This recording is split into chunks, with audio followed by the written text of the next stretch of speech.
El camarero me deslizó la nota justo cuando mi hija levantó su copa de cava. No bebas. Tu hija añadió algo. Me quedé mirando aquellas palabras mientras Elena sonreía a los 200 invitados que celebraban la venta de nuestro negocio por 70 millones de euros. Durante 34 años le había dado a esta mujer todo lo que un padre puede dar. Había sacrificado mi juventud, mis romances, mis sueños. Todo para que ella tuviera el mundo a sus pies. Creía que estaba criando a un ángel. Pero sentado allí, viendo cómo sus ojos brillaban con algo que no era amor, comprendí que había criado a un monstruo. Me llamo Javier Navarro y levanté Industrias Navarro desde el garaje de nuestra casa en las afueras de Madrid porque quería dejarle a mi hija un legado que durara generaciones. 3 días después descubrí que me había estado envenenando durante 2 meses.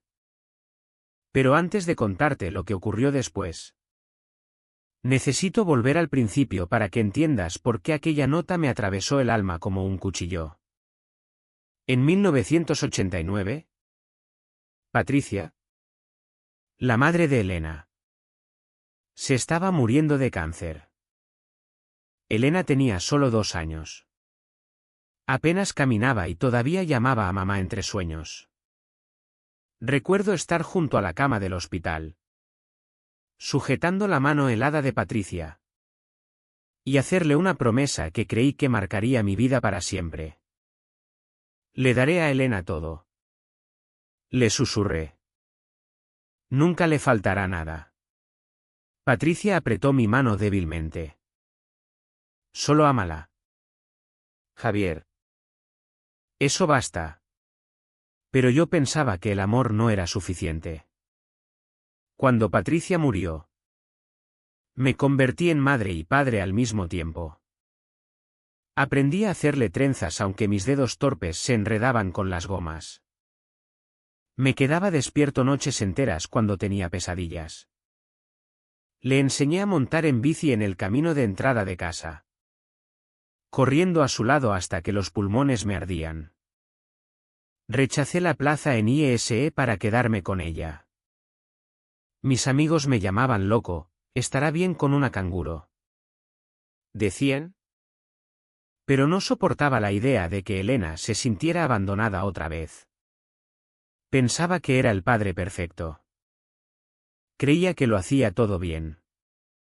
Pero ahora, mirando atrás, me pregunto si empecé algo que nunca debí permitir. Volqué cada sueño que había tenido en aquella niña. Cuando quiso clases de baile, la llevaba 3 veces por semana. Cuando se cansó y pidió piano, compré un piano de cola que apenas cabía en el salón. Estudió en el Colegio Internacional de Madrid. 30.000 euros al año. Un verano en París me costó 50.000. Cuando se graduó en la universidad organicé una fiesta que salió en las páginas de Sociedad. Nunca me volví a casar. ¿Cómo iba a hacerlo? Elena me necesitaba. O al menos eso me repetía cada vez que una buena mujer se interesaba por mí. Elena primero, se convirtió en mi lema. En mi religión. A los 28 años Elena conoció a Alejandro Ruiz en un gala benéfica. Era todo lo que creía que se merecía, máster en ESADE. Familia acomodada. El tipo de hombre que llevaba gemelos sin ironía. La boda me costó 200.000 euros. Elena dijo que era el día de sus sueños. Viéndola caminar hacia el altar con aquel vestido de 15.000 euros. Sentí que por fin había hecho algo bien. Pero entonces algo empezó a cambiar en Elena. Algo que debía haber visto venir. Las preguntas comenzaron inocentes. Papá, ¿has pensado en la planificación de la jubilación?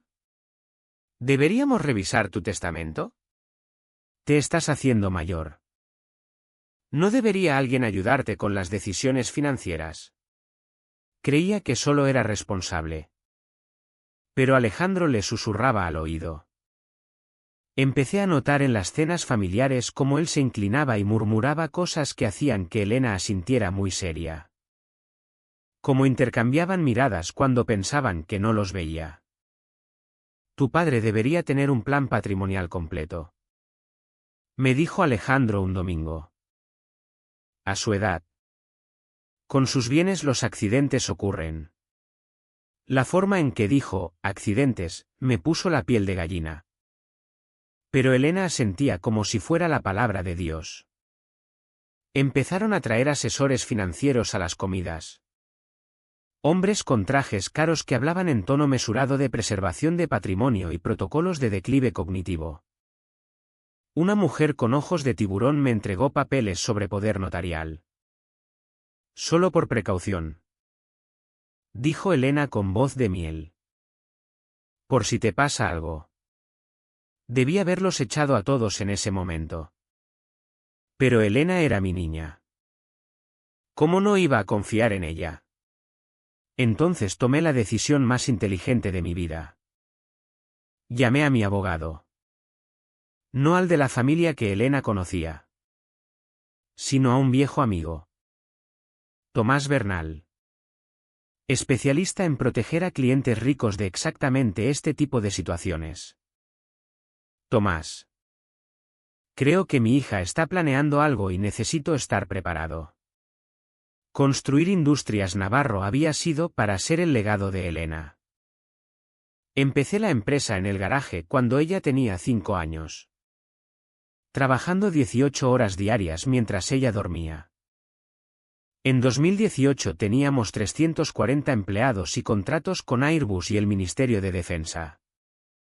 Elena visitaba la fábrica de niña con un casco personalizado que le había hecho. Los trabajadores sonreían, ahí va la princesita del jefe. Pero cuando empezó a visitar de adulta todo era distinto. Hacía preguntas muy concretas sobre márgenes de beneficio. Costes de producción. Contratos con clientes. Tomaba notas. Muchas notas. Quiero entender el negocio de papá.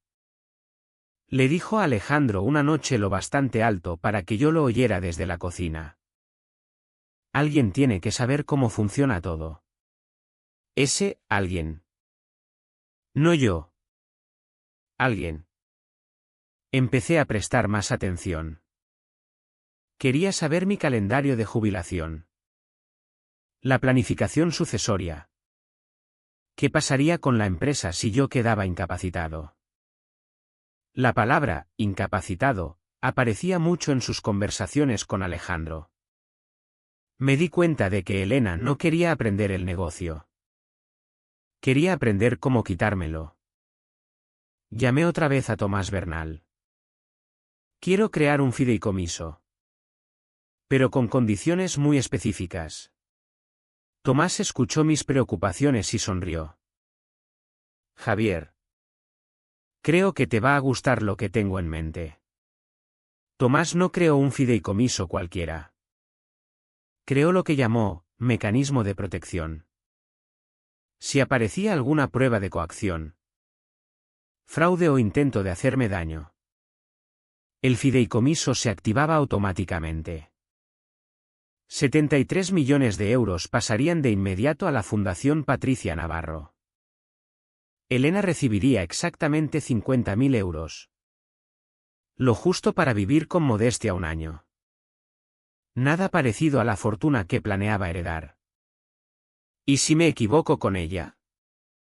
Pregunté. ¿Y si solo quiere cuidarme? Tomás me miró con ternura pero con conocimiento. En 30 años de derecho sucesorio he visto este patrón docenas de veces. Los hijos que empiezan con estas preguntas concretas no están dispuestos a esperar una herencia natural. Firmé los papeles esa misma tarde. Elena sabía que existía un fideicomiso. Se lo había dicho. Pero no tenía ni idea de la cláusula de protección.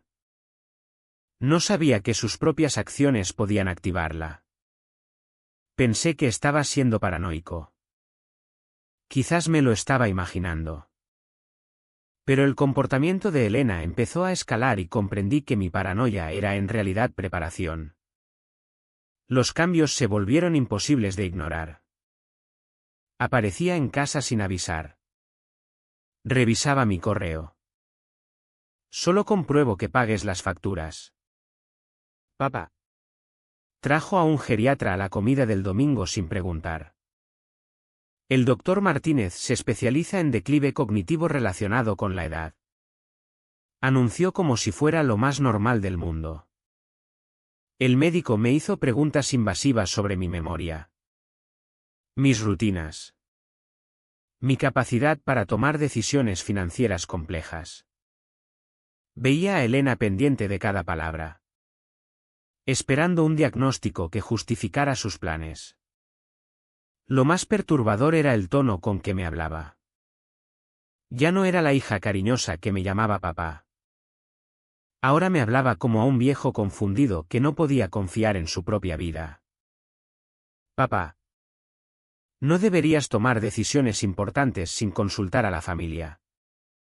Decía. ¿Familia? Como si Alejandro, que me conocía desde hacía 3 años, tuviera el mismo derecho que yo sobre mi vida. El punto de no retorno llegó cuando Elena sugirió que me mudara a una residencia de lujo. Te estás haciendo mayor. Papá. ¿Y si te caes? ¿Y si te pasa algo y nadie te encuentra en días? Ya había investigado residencias. Tenía folletos. Había concertado visitas. Entonces entendí que no era preocupación. Era un calendario.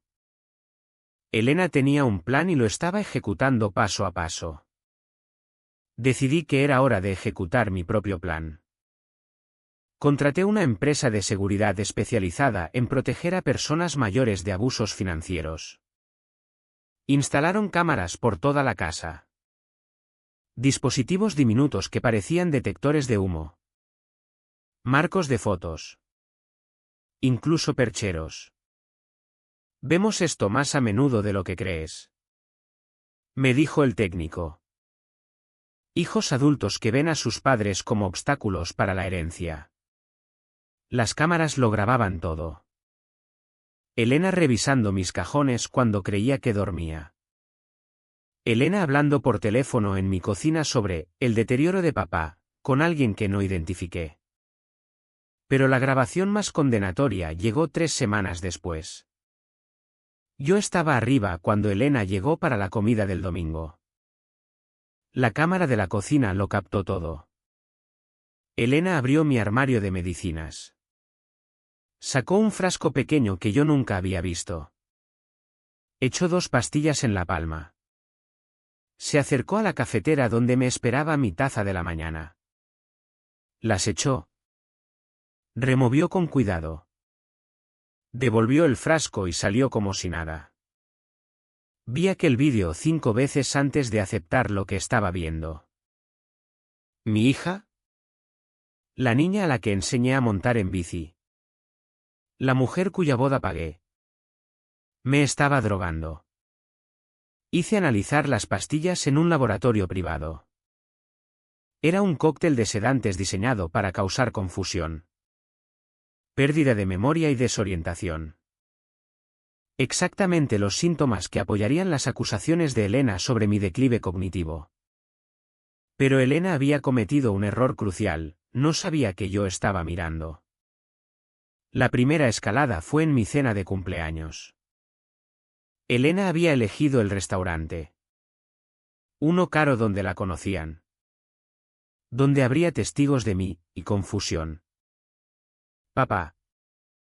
Pareces cansado. Dijo lo bastante alto para que las mesas cercanas oyeran. ¿Seguro que recuerdas lo que pediste? Yo había pedido salmón. Lo recordaba perfectamente. Pero Elena insistía en que había dicho pollo y sacudía la cabeza con tristeza cuando el camarero trajo mi plato. Ha tenido estos problemas de memoria. Le dijo al camarero lo bastante alto para que media sala lo oyera. Es tan duro ver envejecer a un padre. Sentí todas las miradas del local vueltas hacia mí. Miradas de lástima. Movimientos incómodos. Elena acababa de etiquetarme públicamente como un viejo confundido y estaba disfrutando cada segundo. La segunda escalada llegó la semana siguiente. Elena y Alejandro me acorralaron en mi propio salón con un montón de papeles. Papá. Creemos que es hora de que me des el poder notarial. Dijo Elena con voz dulce pero ojos fríos. Solo para decisiones financieras. Para protegerte. Los papeles ya estaban preparados. Solo faltaba mi firma. ¿Y si no quiero firmar? Pregunté. Alejandro se inclinó hacia adelante. Javier. Hemos documentado tus episodios. El doctor Martínez tiene dudas sobre tu capacidad.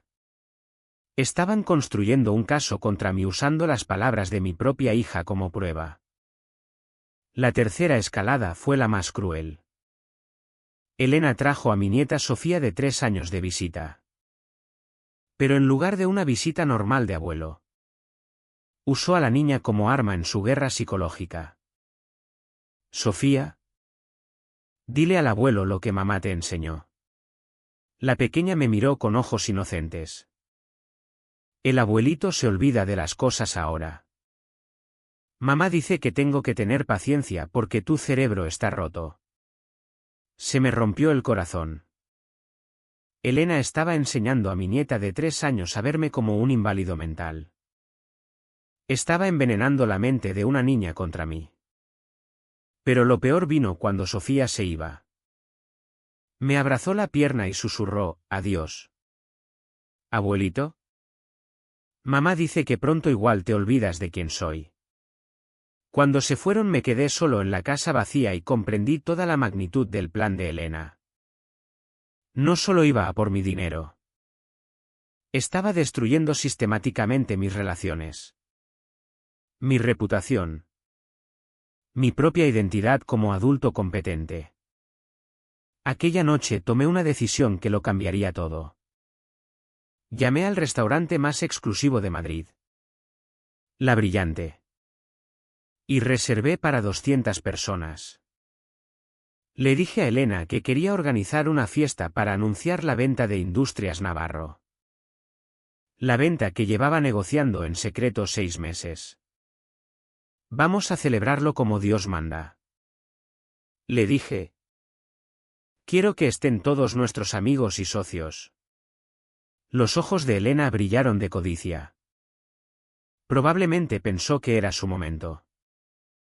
La noche en que tomaría el control de mi fortuna delante de todo el mundo que importaba. No tenía ni idea de que sería la noche en que su propio plan la destruiría. Las cámaras captaron los preparativos finales de Elena. 3 días antes de la fiesta en La Brillante visitó mi casa por última vez. Pasó 1 hora en la cocina y las imágenes mostraron exactamente lo que hacía.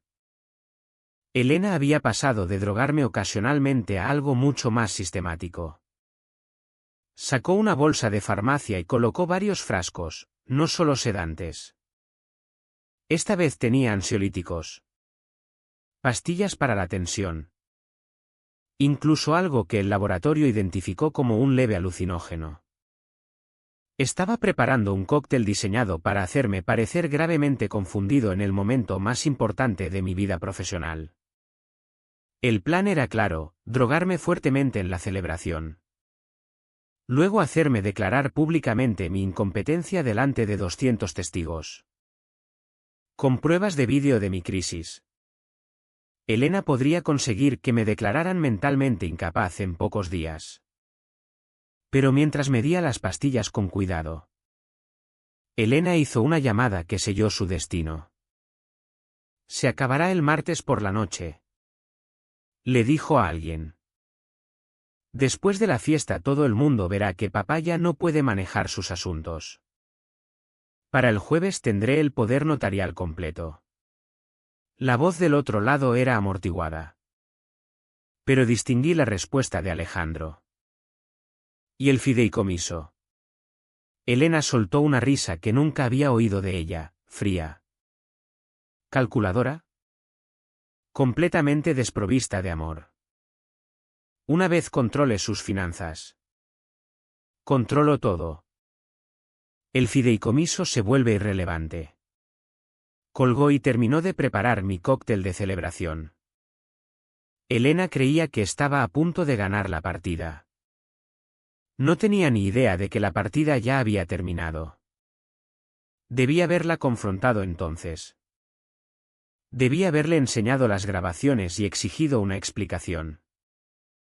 Pero comprendí algo importante: si la acusaba sin pruebas irrefutables, simplemente lo negaría todo y encontraría formas más sutiles de continuar.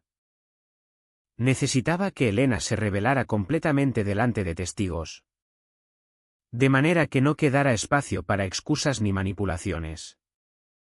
Así que interpreté mi papel a la perfección. Dejé que Elena me drogara el café aquel domingo por la mañana. Pero lo tiré al fregadero cuando ella no miraba. Fingí estar confundido con cosas simples. ¿Qué día era? ¿Dónde había dejado las llaves? Si ya había comido. La emoción de Elena era evidente. Empezó a llamar a gente. Preparando el relato. Papá está empeorando. Estoy preocupada por el martes por la noche. Igual tiene un episodio delante de todo el mundo. Estaba preparando el terreno para mi humillación pública. Pero mientras Elena planeaba mi caída, yo planeaba algo completamente distinto.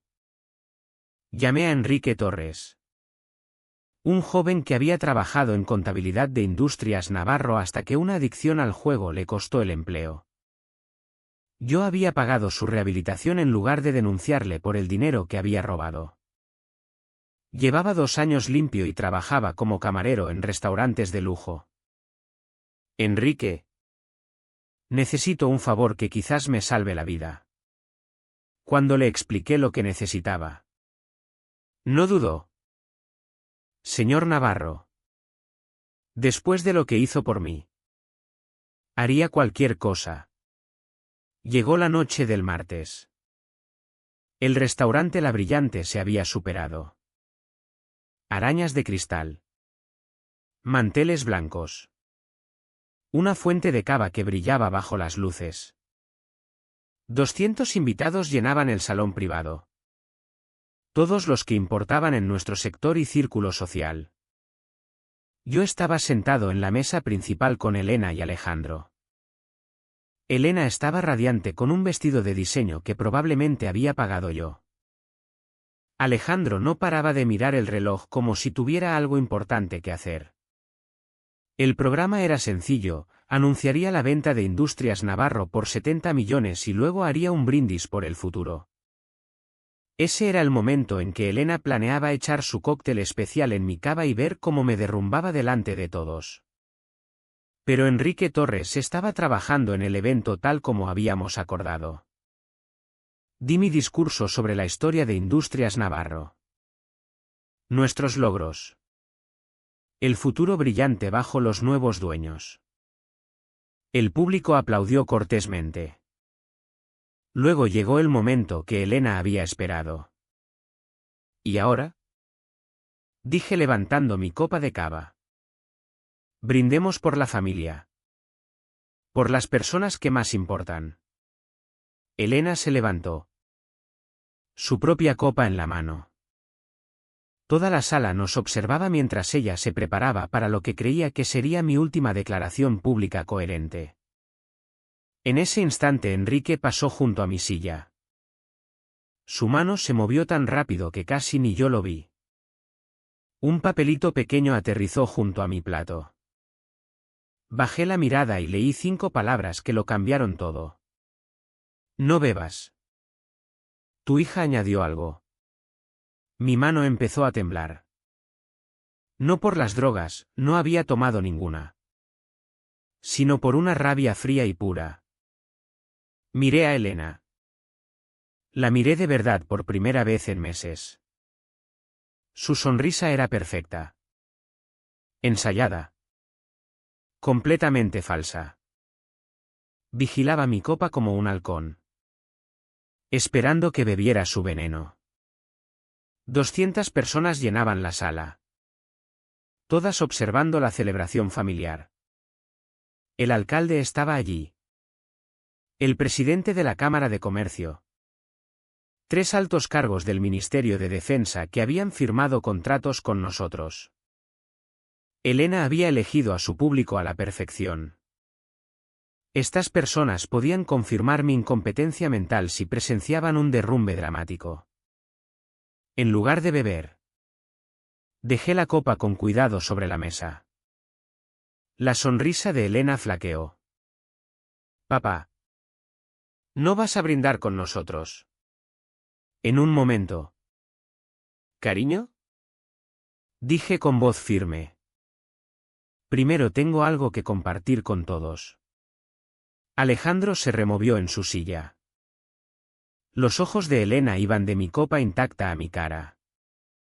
Veréis. Continué poniéndome de pie para que toda la sala me oyera. He aprendido algo importante sobre la familia últimamente. Sobre la confianza. Sobre lo que ocurre cuando las personas más cercanas deciden que vales más muerto que vivo. La sala se quedó en silencio. Elena palideció. Papá. ¿De qué estás hablando?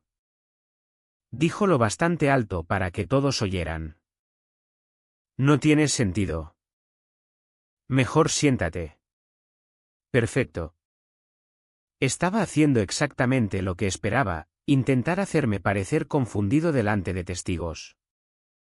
Oh. Tengo todo el sentido del mundo. Respondí. De hecho, nunca he tenido la mente más clara en mi vida. Metí la mano en la chaqueta y saqué un pequeño dispositivo de grabación. Elena, ¿quieres contarle a nuestros invitados que pusiste en mi cava? ¿O prefieres que ponga la grabación en la que planeas envenenarme? El silencio en aquella sala fue ensordecedor. La máscara de Elena por fin se resquebrajó.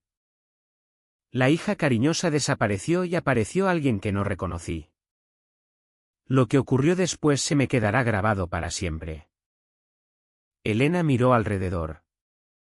200 caras la miraban, esperando una explicación. La vi calcular sus opciones en tiempo real, negarlo todo. Decir que yo estaba teniendo un brote. Intentar salvar la situación. En cambio, eligió la opción nuclear. Se levantó. Su vestido de diseño atrapando la luz de las arañas. Y señaló con dedo acusador.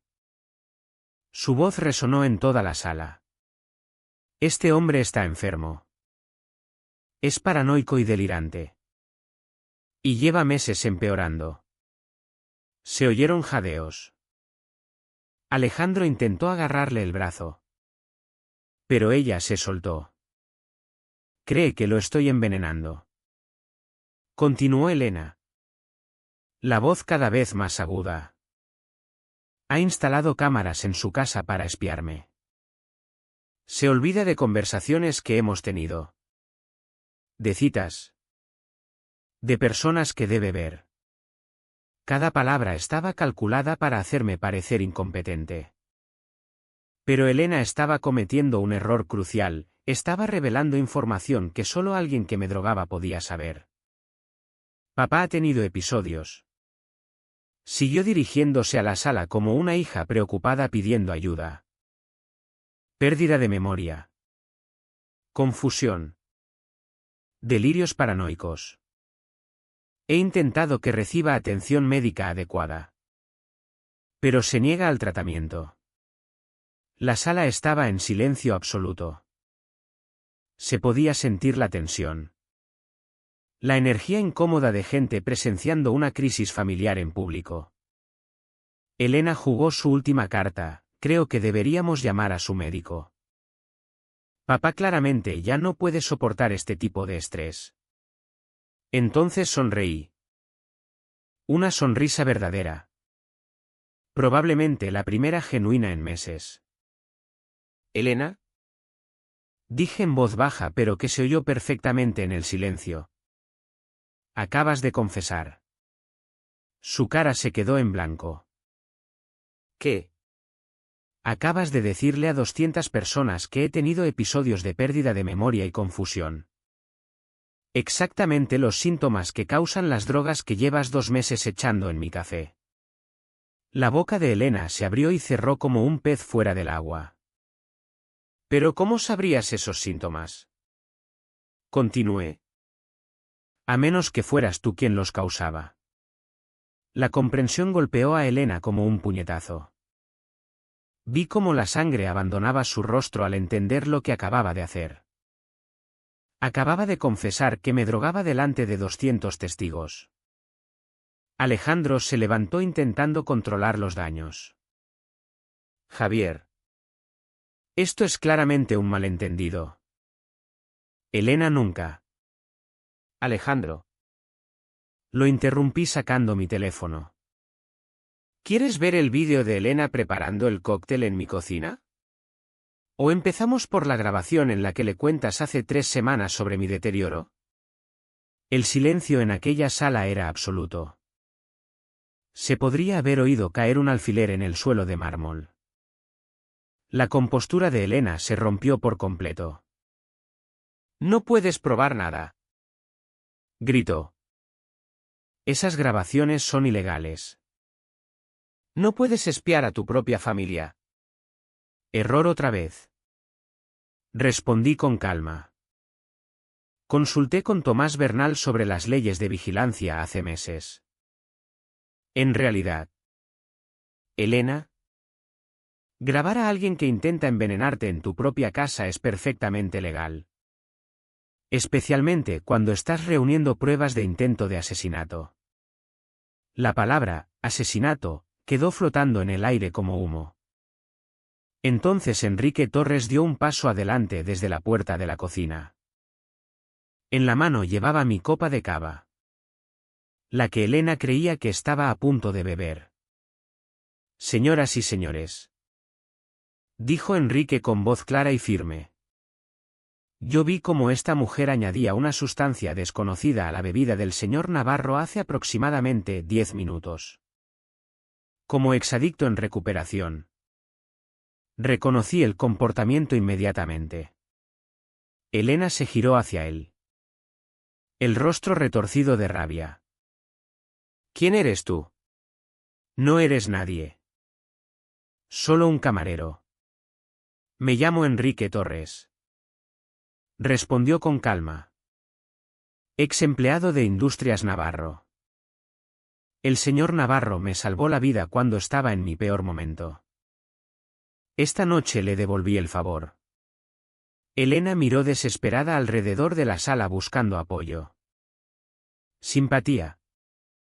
Cualquier cosa. En cambio encontró 200 caras que la miraban con asco y horror.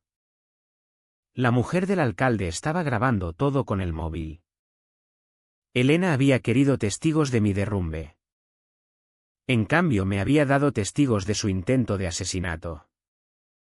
No dormí aquella noche. ¿Cómo iba a hacerlo? Por primera vez en meses mi mente estaba completamente clara. Sin drogas nublando mis pensamientos. Sin confusión sobre qué era real y qué no. Me senté en mi despacho rodeado de pruebas, archivos de vídeo mostrando a Elena echando pastillas en mi café.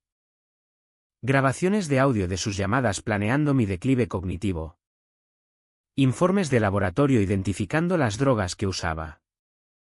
A las 3 de la madrugada mi teléfono empezó a vibrar. Mensaje tras mensaje de Elena. «Papá. Por favor. Tenemos que hablar. Puedo explicarlo todo. No entiendes la presión que he tenido. Alejandro me obligó». Luego empezaron las llamadas. Dejé que todas fueran al buzón. Al amanecer lo tenía todo organizado, vídeos copiados en varios discos duros. Audios subidos a almacenamiento seguro en la nube. Informes notariados. A las 8 en punto llamé a Tomás Bernal. Tomás. Es hora de activar la cláusula de protección. Hubo una pausa. Javier. ¿Estás seguro? Una vez activemos esto.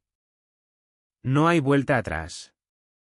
Pensé en Elena de niña pidiéndome que mirara debajo de la cama por monstruos. Pensé en la mujer que 3 días antes había medido veneno en mi café con cuidado. Estoy seguro. La voz de Tomás fue suave pero firme. Necesitaré las pruebas en 1 hora. El fideicomiso se activará automáticamente en cuanto presente la documentación. Tomás. Dije. Elena no tiene ni idea de lo que está a punto de pasar. ¿Verdad? En absoluto. ¿Hasta dónde ella sabe? Está a punto de heredar 70 millones. Colgué y empecé a recoger los archivos. En unas horas el mundo de Elena se iba a derrumbar. Y por primera vez en meses. Aquella idea no me entristeció. A las 10 de la mañana entré en el despacho de Tomás Bernal con 3 cajas de pruebas. Su secretaria. Una mujer que conocía desde hacía 15 años. Me miró a la cara y despejó inmediatamente su agenda. Javier. Dijo Tomás cuando puse las cajas sobre la mesa de reuniones. Enséñame lo que tienes. Puse el vídeo de Elena drogando mi café. La mandíbula de Tomás se tensó mientras veía a mi hija echar las pastillas con cuidado en mi taza. Esto es intento de envenenamiento. Dijo sin rodeos. Posiblemente intento de asesinato. Según la dosis. Luego vinieron las grabaciones de audio. La voz de Elena llenó el despacho, una vez controlé sus finanzas. Controlo todo. Tomás tomaba notas mientras repasábamos cada prueba. Cuando terminamos se recostó en su silla. Javier. Este es uno de los casos de abuso a mayores más completos que he visto nunca. Tu hija no solo intentaba robarte el dinero. Estaba destruyendo sistemáticamente tu capacidad mental para justificarlo.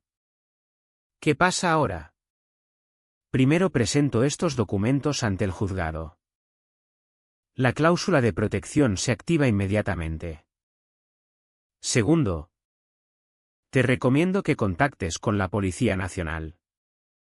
Este nivel de planificación sugiere que Elena podría haberlo hecho antes. Aquella idea no se me había ocurrido. Elena buscando otras víctimas mayores. Las transferencias se harían automáticamente. Continuó Tomás. 73 millones pasarían del fideicomiso principal a la Fundación Patricia Navarro. Elena recibiría 50.000 euros. Lo justo para vivir mientras preparaba su defensa legal. ¿Y si intentaba impugnarlo? Tomás sonrió con gravedad. Javier. Puede intentarlo. Pero tendrá que explicarle a un juez por qué te estaba envenenando mientras planeaba robarte los ahorros de toda una vida. Firmé los papeles de activación a las 10:47 de la mañana. La herencia de Elena acababa de evaporarse. Pasé el resto de la mañana haciendo los preparativos que llevaba meses planeando. Un jet privado a Andalucía. Una finca que había comprado bajo un fideicomiso que Elena desconocía. Una nueva identidad que me permitiría desaparecer por completo. Pero antes había un último asunto. Conduje hasta la mansión de Elena. La de 2,3 millones de euros que había ayudado a comprar como regalo de boda. El Mercedes de ella estaba en la entrada. El BMW de Alejandro al lado. Llamé al timbre y esperé. Elena abrió. Todavía en pijama aunque ya era casi mediodía. Los ojos rojos e hinchados de llorar. Papá. Dijo con voz pequeña y rota. Por favor. Tenemos que hablar. Sí. Respondí. ¿Puedo pasar? Me llevó al salón donde Alejandro estaba encorvado sobre su portátil. Levantó la vista. El rostro una mezcla de desafío y miedo. Javier. Empezó. Lo de anoche fue un malentendido. Levanté la mano. Alejandro. No he venido a discutir. He venido a despedirme. El rostro de Elena se descompuso. Papá. Por favor. Sé que anoche pareció horrible. Pero puedo explicarlo. Solo intentaba ayudarte. El estrés de llevar la empresa era demasiado y pensé que si podías relajarte. ¿Elena? La interrumpí sacando un sobre de la chaqueta. Esta mañana a las 10:47 activé una cláusula del fideicomiso que no conocías. Le entregué la carta. La abrió con manos temblorosas y leyó en silencio.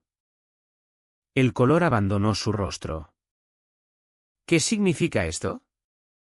Exigió Alejandro leyendo por encima de su hombro. Significa, dije en voz baja, que vuestro plan funcionó a la perfección. Me retiro oficialmente de todas las responsabilidades financieras de forma permanente. El grito de Elena resonó en el vestíbulo de mármol. ¿Qué quieres decir con 50.000 euros? Estaba sujetando los documentos legales. Las manos le temblaban tanto que los papeles crujían como hojas secas. Alejandro le arrebató la carta. Su cara poniéndose roja mientras leía. Esto no puede ser legal. Farfulló. No puedes cambiar un fideicomiso de la noche a la mañana. ¿En realidad? Respondí con calma. Sí puedo. Cuando el fideicomiso detecta pruebas de abuso a mayores. Fraude o intento de envenenamiento. Se protege automáticamente. Tu mujer activó cada una de las cláusulas de protección. Elena se derrumbó en su sofá de diseño. El que yo había pagado 15.000 euros la Navidad pasada. Papá. Por favor. No entiendes. Alejandro ha estado bajo mucha presión en el trabajo. Tenemos deudas. Obligaciones. ¿Qué obligaciones? Pregunté. El rostro de Alejandro se puso aún más rojo. Eso no es asunto tuyo. Pero a Elena ya no le importaban los secretos. Debemos 2.300.000 euros. Sollozó. Alejandro hizo algunas inversiones malas. Pensamos que si tú simplemente te jubilabas tranquilamente, podríamos arreglarlo todo. Ahí estaba. La verdad que Elena llevaba meses ocultando. No se había preocupado por mi salud mental. Se había preocupado por sus deudas. Así que decidiste envenenarme. Dije. Para hacerme parecer incompetente y poder robarme los ahorros de toda una vida. No era para hacerte daño. Lloró Elena. Las pastillas solo eran para que te confundieras a veces. Lo justo para que la gente pensara que necesitabas ayuda. Alejandro intentó salvar la situación una última vez. Javier. Podemos arreglar esto. Mediación familiar. Pagaremos los mejores médicos para evaluar tu estado mental. Me reí. De verdad me reí. Alejandro. En unas 4 horas la Policía Nacional va a llamar a vuestra puerta. Están muy interesados en vuestras deudas de juego y en cómo planeabais pagarlas. El rostro de Elena se puso blanco. Policía Nacional. El intento de envenenamiento de una persona mayor es delito grave. Expliqué. Especialmente cuando se hace para facilitar un fraude financiero. Os enfrentáis a entre 10 y 20 años de prisión. El silencio que siguió solo lo rompió el llanto quedo de Elena. Me levanté y caminé hacia la puerta. Elena. Quiero que sepas algo. Te quise más que a mi propia vida. Te habría dado cualquier cosa que me pidieras. Solo tenías que pedirla. Papá. Por favor. Me giré una última vez. Pero tú no querías mi amor. Elena. Querías mi muerte. Y eso es algo que nunca podré perdonar. Salí de aquella casa y nunca miré atrás. A las 3 de la tarde estaba en el aeródromo privado. El jet estaba repostado y listo. Tal como había organizado meses antes. Mientras rodábamos para despegar. Mi teléfono explotó con llamadas y mensajes de Elena. Alejandro y hasta algunos de sus amigos que se habían enterado de la escena de la noche anterior en La Brillante. Apagué el teléfono y vi cómo la ciudad desaparecía bajo las nubes. Andalucía era exactamente lo que necesitaba. Colinas onduladas. Cielo infinito y un silencio bendito. La finca que había comprado eran 500 hectáreas de pura paz. Sin vecinos a kilómetros. Sin visitas inesperadas. Sin nadie intentando echar veneno en mi café de la mañana. Pero lo mejor era Enrique Torres. Le había ofrecido un trabajo gestionando la finca junto con una beca completa para terminar su grado de empresariales online. Aceptó inmediatamente. Señor Navarro. Me dijo el primer día. Todavía no puedo creer que confiara en mí para ayudarle aquella noche. Enrique. Respondí. Tú me salvaste la vida. Y más que eso.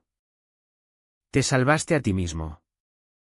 Podrías haberte marchado cuando viste a Elena drogando mi bebida. En cambio elegiste hacer lo correcto. Durante las semanas siguientes nos instalamos en una rutina cómoda. Enrique se encargaba de las operaciones diarias de la finca mientras yo trabajaba en poner en marcha la Fundación Patricia Navarro. Los 73 millones iban a ayudar a mucha gente, víctimas de abuso a mayores. Familias lidiando con adicciones. Niños que habían perdido padres por cáncer. La fundación se convirtió en mi nuevo propósito. Mi nuevo legado. Elena llamó sin parar el primer mes. Cuando no contestaba, empezó a enviar cartas. Largas disculpas entremezcladas con acusaciones y amenazas. Echaba la culpa a Alejandro de todo. Me echaba la culpa a mí por abandonarla. Echaba la culpa a su madre por morir y dejarla sin guía. Todos eran responsables menos ella misma. La investigación de la Policía Nacional avanzó más rápido de lo que esperaba. Resultó que Elena y Alejandro llevaban más de un año investigando víctimas mayores. Habían asistido a seminarios de planificación patrimonial. Galas benéficas. Cualquier sitio donde pudieran conocer a personas mayores ricas sin protección familiar. Yo no había sido su primera víctima. Solo su mayor botín. Habían estafado con éxito a 3 familias más antes de decidir ir a por el premio definitivo, yo. Las otras víctimas testificaron en el juicio de Elena. Sus historias eran desgarradoras, soledad explotada. Confianza traicionada. Ahorros de toda una vida robados por personas que fingían que les importaba. El juicio salió en todas las noticias nacionales, hija millonaria envenena a su padre por herencia. La traición familiar de 70 millones. Como ocurre el abuso a mayores en las familias más ricas de España. No asistí. No soportaba ver a Elena esposada. Incluso después de todo lo que había hecho. Pero leí cada palabra de las actas del juicio. La defensa de Elena era previsible, alegaba que Alejandro la había manipulado para entrar en el esquema. Se pintaba como otra víctima. Una hija cariñosa corrompida por un marido abusivo. La fiscalía destrozó esa narrativa con pruebas de vídeo. Elena investigando venenos online. Elena practicando comportamientos confusos para comprobar lo creíble que sería su historia. Elena riendo en grabaciones telefónicas sobre mi inevitable derrumbe. La prueba más dañina vino del diario personal de Elena incautado durante el registro policial. Página tras página de cálculos sobre mi patrimonio neto. Cronogramas de mi declive cognitivo y planes detallados para mi humillación pública. Una entrada fechada 3 semanas antes de la fiesta de la brillante decía: papá parecía tan patético hoy. Tambaleándose fingiendo que sabe lo que pasa. A veces casi me da pena. Pero luego recuerdo que necesitamos este dinero más que su orgullo. El jurado deliberó exactamente 47 minutos. Elena Navarro. Culpable de intento de envenenamiento. Abuso a persona mayor.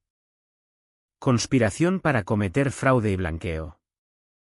22 años de prisión. Alejandro Ruiz. Culpable de conspiración y blanqueo. 18 años. Sus recursos fueron denegados. La noticia me llegó a la finca a través de Enrique, que había seguido el caso online.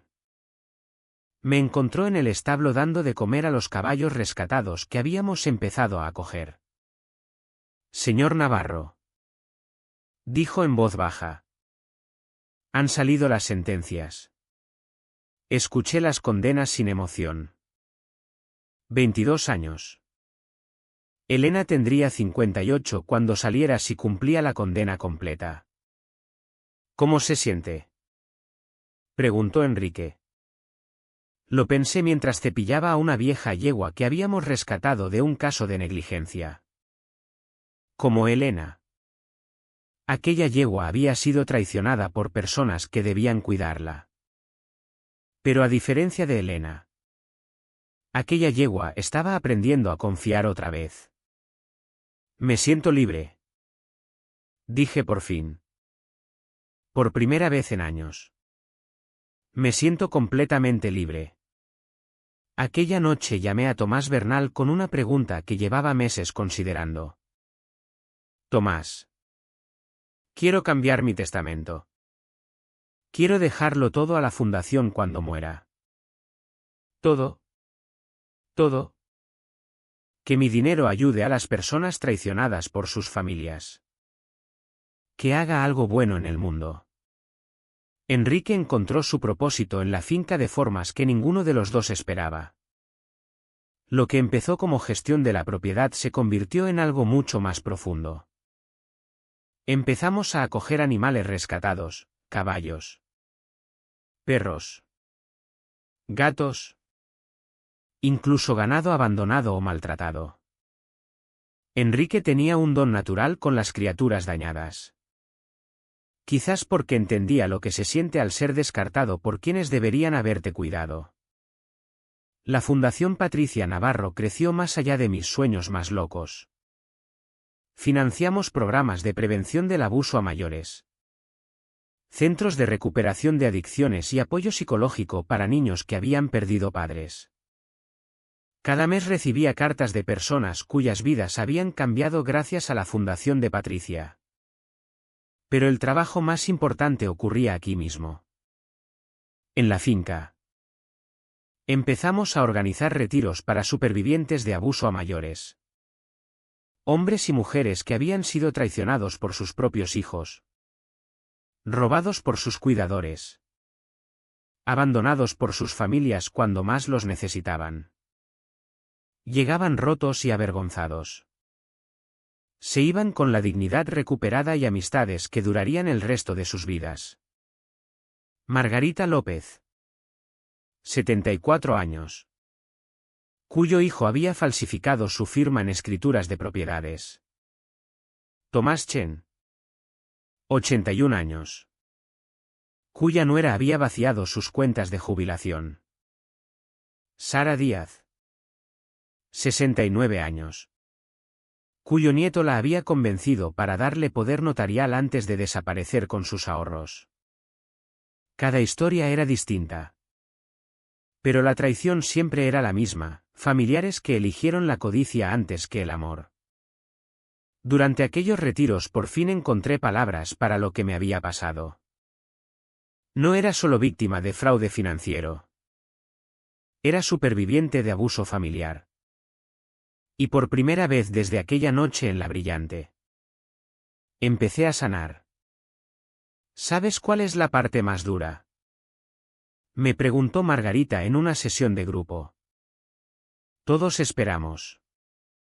Que todavía le quiero, susurró. Después de todo lo que hizo. Todavía quiero a mi hijo. Entendí exactamente lo que quería decir. Las cartas de Elena nunca dejaron de llegar. Al principio estaban llenas de rabia. Páginas de acusaciones sobre cómo yo había arruinado su vida y destruido su matrimonio. Me echaba la culpa por no enseñarle a gestionar el dinero. Echaba la culpa a Patricia por morir y dejarla desprotegida. Echaba la culpa a todo el mundo menos a sí misma. Luego vino la fase de manipulación. Cartas sobre lo arrepentida que estaba. Como Alejandro la había obligado a todo. Como había estado enferma y necesitaba ayuda. No castigó. Papá. Escribió en una carta especialmente manipuladora. Sé que crees que soy un monstruo. Pero sigo siendo tu niña. Sigo siendo la Elena que se dormía en tu regazo viendo dibujos. Aquella casi me rompió porque no se equivocaba. Parte de mí todavía veía a aquella niña cuando pensaba en Elena. Pero luego recordaba el vídeo de ella midiendo veneno en mi café con cuidado y la niña desaparecía otra vez. La fase final fue el regateo. Elena se ofreció a testificar contra Alejandro a cambio de una reducción de condena. Prometió devolver hasta el último céntimo que había robado con dinero que no tenía. Juró que haría terapia. Que sería mejor persona. Que recuperaría mi confianza. Nunca respondí a ninguna de las cartas. ¿Qué había que decir? Pero las guardé todas en un archivador en mi despacho. A veces. En días difíciles. Las releía para recordarme por qué había tomado las decisiones que tomé. Enrique me vio revisando las cartas una noche.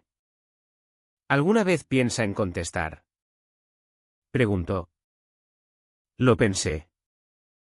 ¿Qué le diría? Quizás que la perdonas. Lo miré con dureza. ¿Crees que debería? Enrique se quedó callado un largo rato. Creo que el perdón no es para ella. Señor Navarro. Es para usted. 3 años después de mi nueva vida ocurrió algo inesperado. Recibí una llamada de Tomás Bernal. Javier. A Elena le han concedido permiso para escribirte una última carta. Está en revisión de libertad condicional y al parecer expresar un remordimiento genuino a su víctima forma parte del proceso. No quiero leerla. Dije inmediatamente. No tienes que hacerlo. Pero el orientador de la prisión cree que esta puede ser diferente. Casi colgué. Pero algo en la voz de Tomás me hizo detenerme. ¿Diferente cómo? No pide nada. Ni dinero. Ni perdón. Ni contacto. Solo cierre. La carta llegó una semana después. A diferencia de sus anteriores cartas. Páginas y páginas de justificaciones divagantes. Esta era corta. Papá. Sé que probablemente no la leerás. Yo tampoco lo haría si estuviera en tu lugar. He tenido 3 años para pensar en lo que hice. Sin Alejandro a quien culpar. Sin presión económica que justificarlo. Solo yo y la verdad. La verdad es que me convertí en un monstruo. Me decía a mí misma que protegía el futuro de la familia. Pero en realidad solo alimentaba mi propia codicia. Te envenené a ti. Mi propio padre. El hombre que sacrificó todo para darme una buena vida. No espero perdón. No lo merezco. Solo quiero que sepas que recuerdo quién fuiste realmente. Fuiste el papá que se quedaba despierto toda la noche cuando tenía pesadillas. Que aprendió a hacerme trenzas aunque tus manos eran demasiado grandes para las cintas. Que renunció a IESE para que yo nunca me sintiera abandonada. Fuiste un buen padre. Yo fui una hija terrible. Espero que hayas encontrado paz. Elena. Leí aquella carta 5 veces antes de darme cuenta de que estaba llorando. No por Elena, sino por la niña que había sido. Por el padre que yo había sido. Por la familia que nunca volveríamos a ser. 4 años después del juicio recibí una llamada que lo cambió todo. Señor Navarro. Soy la inspectora Laura Chen de la Policía Nacional de Madrid. Estamos investigando un caso que podría estar conectado con la condena de su hija. Se me heló la sangre. ¿Qué tipo de caso? Hemos detenido a una mujer llamada Lisa Ruiz. Hermana de Alejandro Ruiz. Estaba dirigiendo un esquema de abuso a mayores casi idéntico al que hizo su hija. 14 víctimas que sepamos. Robo conjunto de más de 12 millones de euros. Pero aquí está lo curioso. Señor Navarro. Tenía notas detalladas sobre los métodos de su hija. Elena y Alejandro al parecer le enseñaron todo antes de ir a prisión. La habitación pareció girar. El esquema de envenenamiento de Elena no había muerto con su condena. Había creado una plantilla para que otros depredadores la siguieran. Inspectora Chen. Dije con la voz temblando. ¿Qué necesitan de mí? Nos gustaría que testificara sobre los métodos de Elena. Que nos ayude a establecer el patrón. Estas víctimas han quedado destrozadas. Señor Navarro. Igual que usted. Después de colgar me quedé solo durante horas. Procesando este nuevo horror. Elena no solo me había traicionado a mí. Había creado un sistema para traicionar a otras familias. Pero entonces comprendí algo importante. Las habilidades que había desarrollado para protegerme. La fundación que había creado para ayudar a otras víctimas. Todo ello podía usarse para detener el legado de abuso de Elena. Llamé de nuevo a la inspectora Chen. Testificaré. Dije. Y quiero reunirme con las víctimas. Quizás la fundación pueda ayudarlas a reconstruir sus vidas. El veneno de Elena se había extendido. Pero también podía extenderse el antídoto. El juicio de Lisa Ruiz fue más duro que el de Elena. Ver a 14 víctimas mayores testificar sobre sus traiciones trajo recuerdos que había intentado enterrar. Pero algo hermoso ocurrió durante aquellas sesiones. Las víctimas se encontraron entre sí. Harold Pérez. 79 años. Cuyo nieto le había convencido para hipotecar su casa pagada por una inversión que nunca existió. Catalina Millán. 73 años. Cuya cuidadora interna le había vaciado sistemáticamente las cuentas mientras convencía a los vecinos de que Catalina se estaba volviendo senil. Javier Rodríguez. 85 años. Cuya nuera se había mudado a su casa para ayudar con los gastos. Luego había cambiado todas sus contraseñas y datos bancarios. Uno a uno compartieron sus historias y uno a uno comprendieron que no estaban solos. Testifiqué sobre los métodos de Elena, el envenenamiento gradual. El socavamiento sistemático de mi credibilidad. La forma en que había usado el amor familiar como arma contra mí. Las notas de la acusada. dijo la fiscal mostrando las instrucciones detalladas de Elena a Lisa Ruiz. Describen esto como el método Navarro. Su hija creó un manual de abuso a mayores. Oír la traición de Elena descrita como un método fue como recibir una puñalada de nuevo. Pero también me hizo darme cuenta de algo crucial: si Elena podía enseñar a la gente cómo abusar de familiares mayores, yo podía enseñar a la gente cómo protegerse. Después de que Lisa Ruiz fuera condenada a 35 años de prisión, hice un anuncio. La Fundación Patricia Navarro va a lanzar un nuevo programa. Les dije a las víctimas y sus familias reunidas: educación en prevención del abuso a mayores. Vamos a enseñar a la gente a reconocer las señales de alerta, a proteger sus bienes y a defenderse. El programa de prevención superó todas las expectativas. En 6 meses estábamos dando talleres en centros de mayores, comunidades de jubilados y universidades en 12 provincias. Enrique se convirtió en mi CEO presentador, compartiendo su perspectiva como alguien que había presenciado el delito en directo. La mayoría de los abusos a mayores ocurren gradualmente, les decía a los públicos. Como en el caso del señor Navarro. Empieza con pequeñas violaciones de límites y escala durante meses o años. Enseñábamos sobre cláusulas de protección en fideicomisos, la importancia de asesoría legal independiente y cómo reconocer los primeros signos de manipulación financiera. Pero la parte más poderosa de nuestras charlas era cuando los supervivientes compartían sus historias. Confié completamente en mi hijo, contaba Harold Pérez a los públicos. Esa confianza casi me costó mi casa. No cometan mi error. Verifiquen todo, incluso con la familia. Los talleres llevaron a algo que nunca esperé: cientos de personas contactando para denunciar comportamientos sospechosos de sus propios familiares.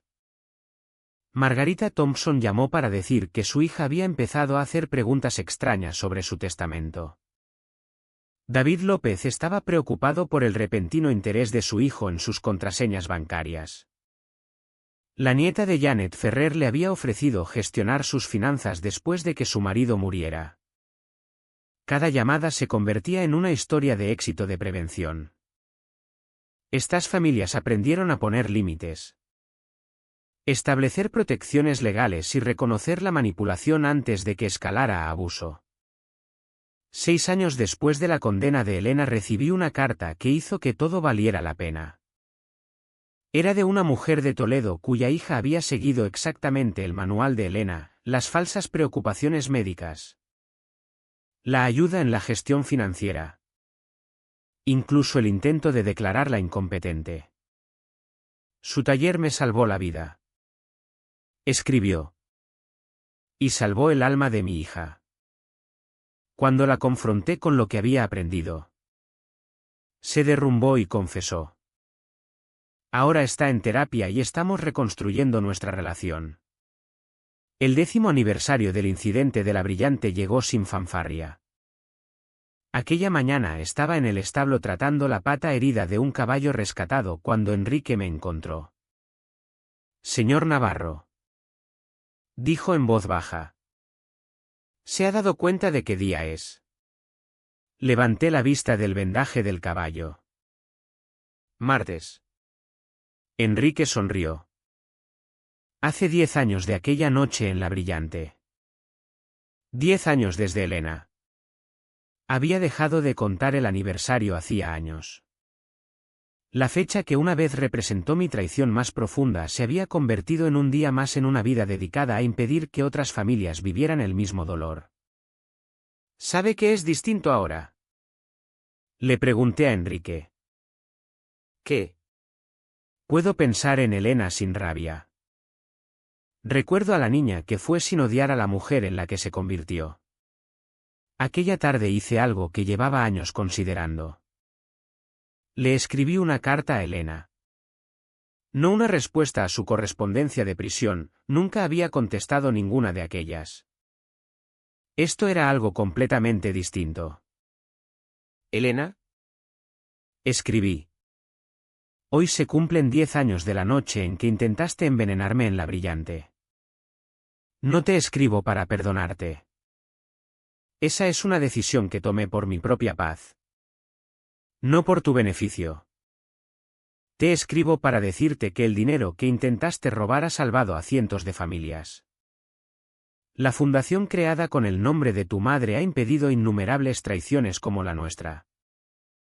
Tu crimen se convirtió en mi propósito. Tu traición se convirtió en mi misión. Espero que algún día entiendas que el mayor legado que puedes dejar no es la herencia que intentaste robar. Es el abuso que puedes prevenir compartiendo tu historia. La niña que se dormía en mi regazo todavía vive en mi memoria. Siempre lo hará. papá. Nunca envié aquella carta. En cambio la guardé en una pequeña caja de madera sobre mi escritorio, junto a una foto de Elena de 2 años riendo sobre mis hombros y la última carta de Patricia desde el hospital. Aquella caja se convirtió en mi santuario a la familia que había perdido y a la paz que había encontrado. Enrique me preguntaba a menudo por qué guardaba la foto de Elena allí junto al recuerdo de Patricia. La respuesta era sencilla: Elena formaba parte de mi historia. Incluso las partes dolorosas. Especialmente las partes dolorosas. La mujer que intentó envenenarme era un monstruo. Pero la niña que una vez confió en mí para que mirara debajo de la cama por monstruos seguía siendo mi hija. Las dos verdades podían existir al mismo tiempo. En las noches tranquilas me sentaba en mi despacho y leía cartas de beneficiarios de la fundación.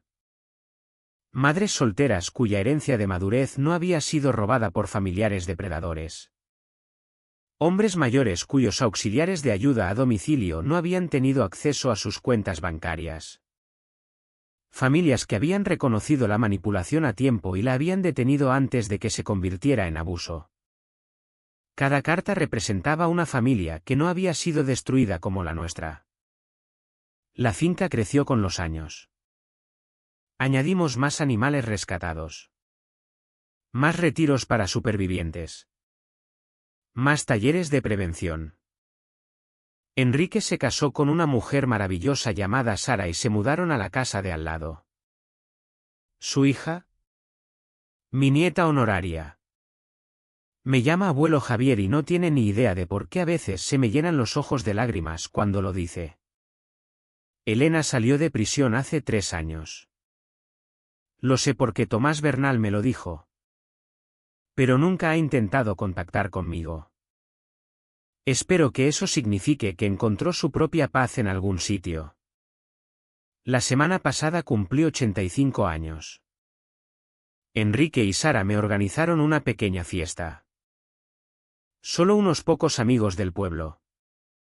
Personal de la fundación y el grupo de supervivientes de abuso que se han convertido en mi familia elegida.